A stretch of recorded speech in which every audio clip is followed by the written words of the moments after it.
बहुत ही प्राचीन समय की बात है, जब धरती पर देवताओं की छाया अभी भी मानव जीवन को छूती थी।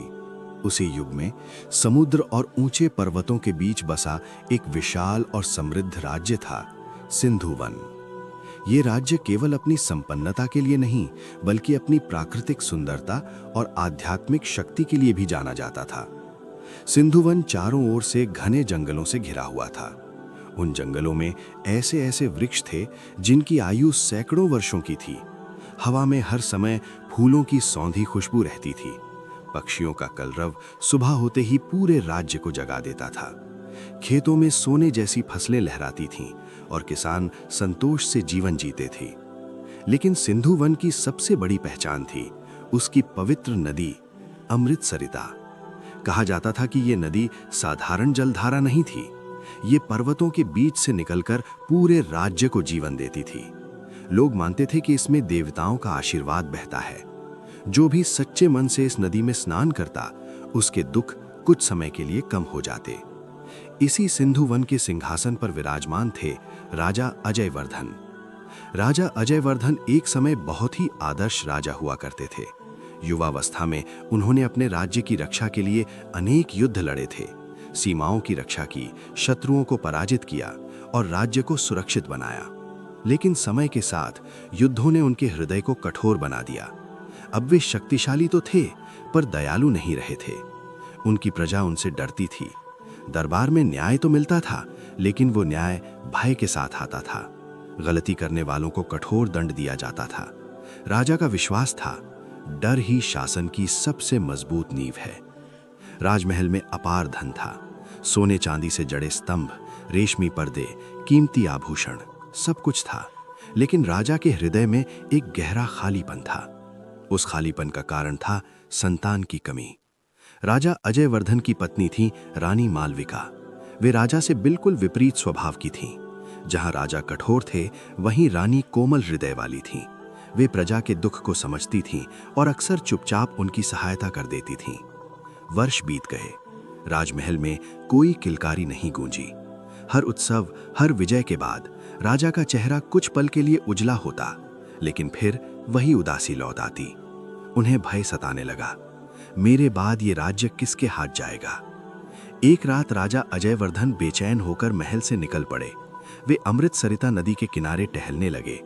चांदनी रात थी, नदी का जल शांत बह रहा था और उसमें चंद्रमा का प्रतिबिंब झिलमिला रहा था। तभी अचानक नदी के बीचों बीच एक तेज प्रकाश प्रकट हुआ। प्रकाश इतना तेज था कि राजा को अपनी आंखें ढकनी पड़ी। धीरे धीरे उस प्रकाश से एक दिव्य पुरुष प्रकट हुआ। उसका शरीर वृक्षों की छाल जैसा प्रतीत हो रहा था।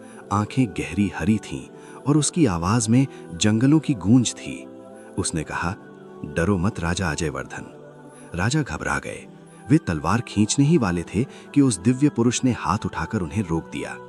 मैं कोई शत्रु नहीं हूं, मैं वनदेव अरण्येश हूं, इस धरती, इन जंगलों और इस नदी का रक्षक। राजा स्तब्ध रह गए।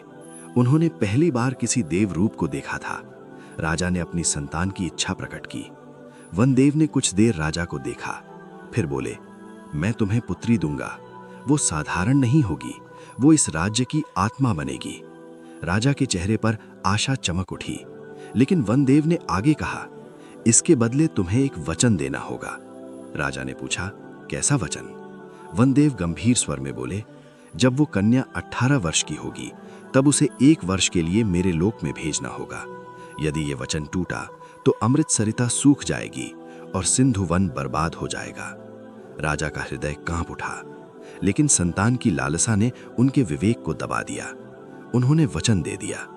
कुछ ही महीनों बाद रानी मालविका ने एक कन्या को जन्म दिया। उस दिन सिंधुवन में अद्भुत घटनाएं हुईं। अमृतसरिता का जल सुनहरे रंग में चमक उठा। पेड़ों पर नए पत्ते निकल आए। हवा में मीठी खुशबू फैल गई। कन्या का नाम रखा गया राजकुमारी काव्या। काव्या बचपन से ही अलग थी। वो नदी के किनारे घंटों बैठी रहती, पानी से बातें करती। घायल पक्षी उसके हाथों में आते ही शांत हो जाते। वो किसी के दुख को बिना सुने समझ जाती। समय बीतता गया। काव्या 15 वर्ष की हुई। उसकी सुंदरता की चर्चा पूरे राज्य में फैल गई, लेकिन उससे भी अधिक उसकी दयालुता की। वो किसानों के साथ खेतों में जाती, बच्चों को पढ़ाती, बीमारों की सेवा करती। बेटी से प्रेम करते थे, लेकिन उनके भीतर भय पल रहा था। वचन का समय निकट था। एक रात काव्या ने सपना देखा, घना जंगल, चमकता आकाश और वही दिव्य पुरुष वनदेव। अग्नि सुबह नदी किनारे वनदेव प्रकट हुए। उन्होंने काव्या को सब कुछ सच सच बता दिया। काव्या की आंखों में आंसू आ गए। मेरे जीवन का निर्णय मेरे बिना पूछे कर लिया गया, उसने कांपती आवाज में पूछा। वनदेव बोले, ये परीक्षा है, तुम्हारी भी और तुम्हारे पिता की भी। काव्या ने 1 वर्ष के लिए वनलोक जाने का निर्णय लिया। वनलोक में उसने अद्भुत संसार देखा, चलते पेड़, बोलती हवा और जीवों के बीच गहरा संबंध। वहां उसने सीखा प्रकृति का संतुलन, अहंकार का विनाश और सेवा का अर्थ। 1 वर्ष बाद काव्या लौटी। अब उसमें केवल जादू नहीं था, ज्ञान था। उसने राजा से कहा, राज्य तलवार से नहीं, विश्वास से चलता है। राजा का हृदय पहली बार सच में कांपा। उन्होंने प्रजा से क्षमा मांगी। वनदेव प्रकट हुए, वचन पूरा हुआ। अमृत सरिता और भी प्रबल होकर बहने लगी। काव्या ने सिंहासन नहीं चुना, उसने चुना धरती की रक्षा का मार्ग, और सिंधु वन सदा के लिए अमर हो गया।